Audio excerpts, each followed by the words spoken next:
Hello everyone, my name is Ankush Kumar and I have secured an All India rank of 56 in GATE Mechanical 2020. I am here to share my experience of my personal interviews in BIS, NTPC and IUCL. I have given these three PSUs interview. So my first interview was of BIS and it is an online interview. At that time the first wave of COVID has passed, so there were some precautions that we cannot attend interview physically, and we have option to attend the interview at one of the BIS head offices, state offices, online. So I have attended BIS interview on the Dehradun office. So let's talk about the experience. सो सबसे पहले जो एक common myth रहती है लोगों के दिमाग में कि आप जिस PSU के लिए इंटरव्यू देने जा रहे हैं, जिस फील्ड में वो काम करती है, तो you try to study those topics which are related to that particular PSU. But this is not true. ये सच नहीं है, क्योंकि मैंने BIS के इंटरव्यू में काफ़ी मतलब एक दो से पहले बात की थी जिनका इंटरव्यू पहले हो चुका था. तो वो जो बता रहे थे उनको जो क्वेश्चंस पूछे गए थे वो मटेरियल साइंस से और मैन्युफैक्चरिंग से ज़्यादा पूछे गए थे, प्रोडक्शन से. तो मैंने उनको थोड़ा सा प्रिपेयर किया. बट जब मेरा इंटरव्यू स्टार्ट हुआ और उन्होंने इंट्रोडक्शन लिया मेरा, और उसके बाद जब उन्होंने मुझसे फेवरेट सब्जेक्ट पूछे, तो उनके क्वेश्चंस जो थे वो मेरे फेवरेट सब्जेक्ट से ही थे. पर जो मैंने जो 3 PSUs के इंटरव्यू दिए, उनमें जो एक कॉमन चीज़ थी वो ये थी कि आप फेवरेट सब्जेक्ट्स जो बताएंगे तो they will not ask much questions from the basics of that subject. वो आपसे क्या काम वो जो क्वेश्चंस पूछेंगे आपसे वो ज़्यादातर उस सब्जेक्ट के एप्लीकेशन पार्ट से होगा. फॉर एन एग्जांपल, अगर आप थर्मोडायनेमिक्स आप अपना सब्जेक्ट बोलते हैं तो बेसिक से 1-2 क्वेश्चंस आएगा. ज़्यादातर आपके क्वेश्चंस आएंगे अप्लाइड थर्मोडायनेमिक्स से, जो थर्मोडायनेमिक्स का जो एप्लीकेशन बेस्ड पार्ट है. And same is with fluid mechanics and other subjects. So मैंने BIS में अपना जो फेवरेट सब्जेक्ट्स बताए थे वो सोम, थर्मोडायनेमिक्स एंड FM बताया था. तो उनका जो क्वेश्चन स्टार्ट हुए थे वो सोम से हुए थे. तो सोम से 1-2 बेसिक क्वेश्चन पूछ के वो MD में शिफ्ट हो गए थे, मशीन डिजाइन में शिफ्ट हो गए थे. एंड उन्होंने वहाँ से पूछा क्वेश्चंस. तो आप उनको ये भी नहीं बोल सकते कि सर मैंने स्ट्रेंथ ऑफ मटेरियल्स बोला था, आप मशीन डिज़ाइन से पूछ रहे हो. तो उसके बाद तो मतलब जनरली ये होता है कि फिर वो जो सोम से MD से क्वेश्चंस पूछे, फिर थर्मोडायनेमिक्स से पूछे, फिर फ्लूइड मैकेनिक्स से, वही फ्लूइड मैकेनिक्स से भी 1-2 बेसिक्स, उसके बाद फ्लूइड मशीनरी पे शिफ्ट हो गए. वो फ्लूइड मशीनरी पे मुझसे टरबाइन से बहुत सारा पूछा. उसके बाद फिर वो पंप्स पे आ गए, पंप्स से बहुत पूछा. एंड फिर उसके बाद वो अपनी चॉइस के क्वेश्चन भी पूछेंगे. At last they asked some questions from production also.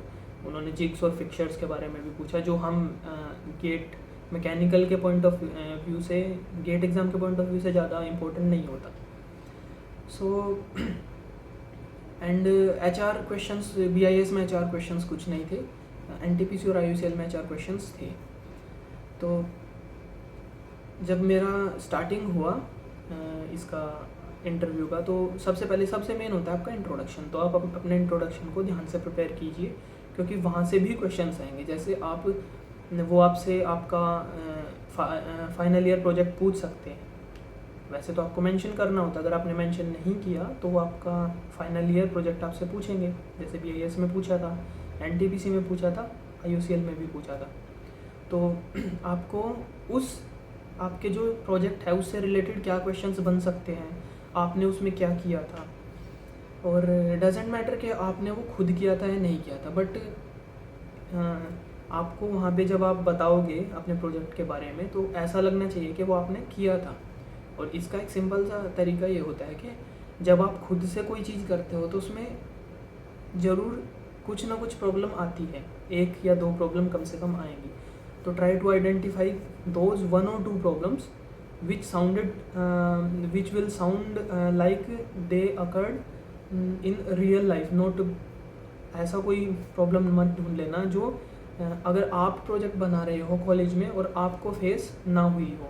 ठीक है, लाइक एन R&D प्रॉब्लम और something out of the box. ऐसा मत सोचना कि कभी आप इम्प्रेस करने के चक्कर में एंड क्योंकि उससे होगा कुछ नहीं खास, बट एक नेगेटिव पॉइंट तो है। और बिलीव मी कुछ इंटरव्यूज़ जैसे BIS का हुआ या इनका, इनमें इससे फ़र्क पड़ता है, इससे आपके मेरिट लिस्ट में अप डाउन होने के चांसेस बढ़ते हैं। वैसे तो ज़्यादातर वेटेज गेट का रहता है, but it will create an impact. So आप अपना वही अपना फाइनल ईयर प्रोजेक्ट थोड़ा सा अपना उसको स्टडी कीजिए, उसमें क्या प्रॉब्लम्स हो सकती हैं जो आपको आई होंगी या आ सकती थी अगर आप खुद करते उसे तो। एंड सेकंड वाज अपने फेवरेट सब्जेक्ट जो है वो अच्छे से उन्हें पढ़िए। और फेवरेट सब्जेक्ट का मतलब फेवरेट सब्जेक्ट, आप अपने फेवरेट सब्जेक्ट चेंज नहीं करेंगे।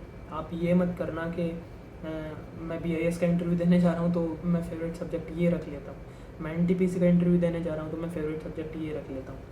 ऐसा मत कीजिए, क्योंकि जब आप जिस सब्जेक्ट को आप अपना फेवरेट सब्जेक्ट बोलते हैं उनके सामने, तो उनकी एक्सपेक्टेशन बढ़ जाती है। वो ये एक्सपेक्ट करेंगे कि आपको उस सब्जेक्ट में एक अच्छी नॉलेज हो।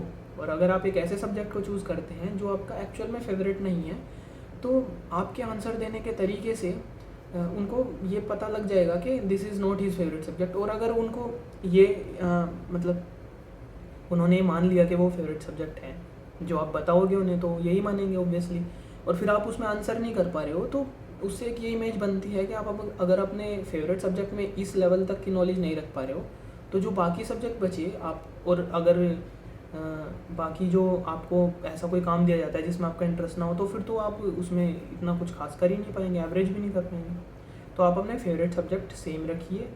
इसका मतलब ये नहीं है कि फेवरेट सब्जेक्ट से ही क्वेश्चन पूछे जाएंगे, मैक्सिमम वो उसी से पूछने की कोशिश करेंगे, उससे रिलेटेड पूछने की कोशिश करेंगे, but they will shift from that subject to their interested subject, जो उनका PSU में जो जिस चीज़ से रिलेटेड ज़्यादा काम होता हो।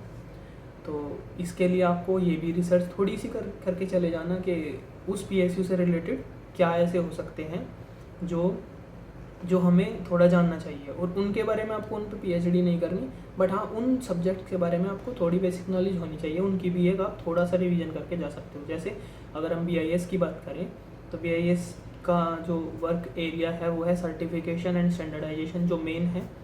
तो बेसिकली सर्टिफिकेशन और स्टैंडर्डाइजेशन में मैकेनिकल से रिलेटेड मेनली क्या होता है, मटेरियल्स एंड प्रोसेसेस, इन्हीं को स्टैंडर्डाइज किया जाता है, इन्हीं को सर्टिफाई किया जाता है। तो आप मटेरियल साइंस पढ़ लीजिए, थोड़ा मैन्युफैक्चरिंग साइंस को पढ़ लीजिए, प्रोडक्शन को। तो इन दो को थोड़ा सा रिवाइज करके चले जाइए। उससे क्या होता है कि अगर आपसे 10 मान लेते हैं कि 5-6 क्वेश्चन पूछ लिए, और उनमें से अगर आप 70% भी बता पाए या 60% भी बता पाए, तो it will create a positive image कि ये इस स्टूडेंट का फेवरेट सब्जेक्ट नहीं है, but he is answering questions. तो this is good. And the last point is कि बहुत लोगों के दिमाग में ये रहता है कि इंटरव्यू में मैंने क्वेश्चंस में कम आंसर दे पाया, मैं ज़्यादा आंसर दे पाया, दिस डजेंट मैटर। मैं अभी NTPC में हूँ, तो मेरा NTPC का इंटरव्यू इन तीनों में से सबसे बेकार जो मुझे लगा था वो सबसे बेकार गया था।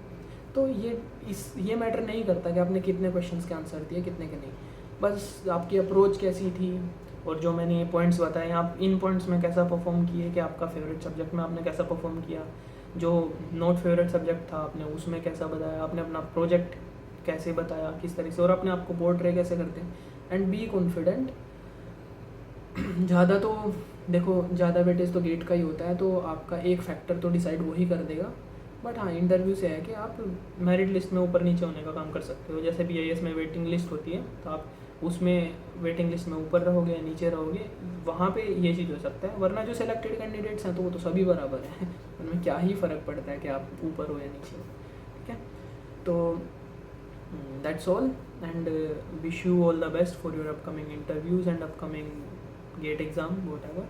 जिनका अगर गेट एग्ज़ाम अच्छा नहीं हुआ तो ज़्यादा इसमें परेशान होने की ज़रूरत नहीं है। एंड मैंने भी 4th अटैम्प्ट में गेट में एक अच्छी रैंक ला पाया था, मैं 56। अदरवाइज उससे पहले 3 अटैम्प्ट में I was not that successful. So do not lose hope and try your best and give your best. Okay, thank you.